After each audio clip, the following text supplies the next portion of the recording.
So in this segment, we're going to be talking about the Northern Ireland Protocol gives temporary economic boost to Northern Ireland. So they're doing better than most regions in the United Kingdom, apart from London, which obviously is an anomaly in itself. The Northern Ireland Protocol has given the regions a temporary boost. A think tank has said the National Institute for Economic and Social Research. It feels like we're speaking about them a lot, actually, this group here. Says the boost was unlikely to be sustained without more investment. That makes sense because typically you're measuring growth. You're measuring growth kind of term on term. So if it's growing slowly, it's not going to look great. But obviously, if there's a lot of investment that gets pumped into Northern Ireland, that should happen. Given that it's the only place in the world where you can export into the EU and the UK and the Great Britain, customs kind of free, paperwork free. It makes sense for a lot of businesses to set up shop there. Honestly. It said Northern Ireland's economic output was slightly outperformed the UK average since the end of 2019. Now, I have an issue with this because I remember the FT came out with this graphic, which basically said, like, if you look at the Q1 2022 percentage change versus Q4 2019, so you got kind of pre-pandemic versus the start of the year, we're still in Q2, I believe. You got London at the top here, which have got a percentage increase, but you have Northern Ireland here at the top, which also have a percentage increase, even if it's 1%. And you have every other region in the UK, right? You've got Wales at 0. You've got Southwest Yorkshire minus, North East minus, Northwest minus, Scotland minus, East Midlands where I am minus, East of England minus, Southwest minus, West Midlands you suck. So I'm just messing. Minus 10%. So where are the BBC getting this figure of slight improvement? That looks more like, that's not a slight improvement to me. That's a huge one. That's a Super Mario jump there. The think tank, which bases conclusion on official data and economic modelling, used modelling to compare Northern Ireland's performance to a situation where there was no protocol.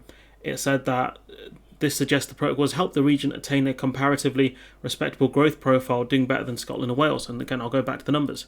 That looks a lot more than respectable, let's be honest here.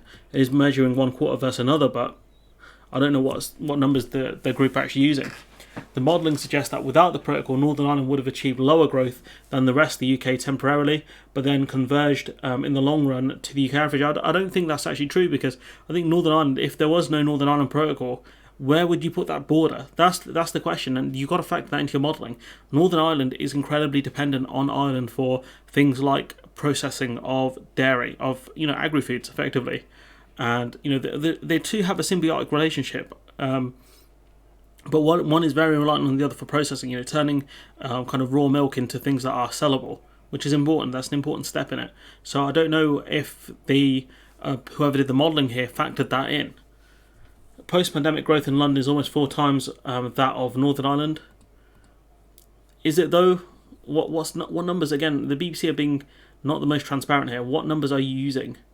This leads to the conclusion that the protocol should be viewed as a temporary boost driven by the trading sector. But again, who are the trading sector selling their goods to? That's the question. It's the EU. That's who they're selling to. But to convert this into long-term success, policymakers have to focus on increasing productivity, which is true. They need to, because again, Northern Ireland is facing a labour shortage, just like the rest of Great Britain, because of the end of freedom of movement. And despite the fact that companies will want to invest in Northern Ireland more, especially when there's more political stability, shouts out to the DUP for making everything unstable, until that happens, they won't get that far. Once that stability kicks in and business say, actually, this is a good place to invest, then it will work.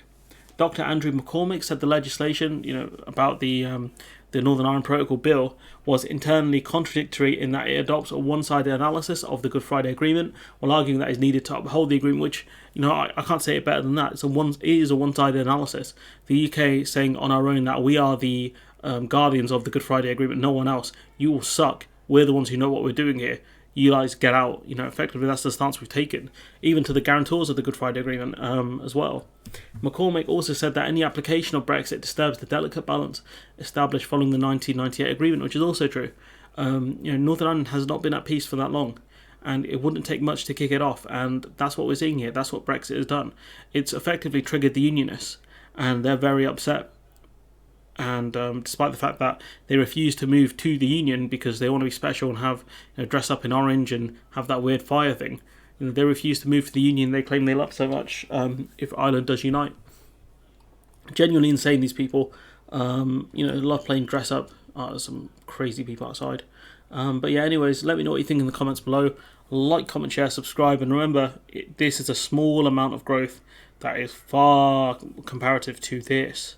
Just remember that, guys. And I'll see you next time. Bye bye. Support me on Patreon if you can.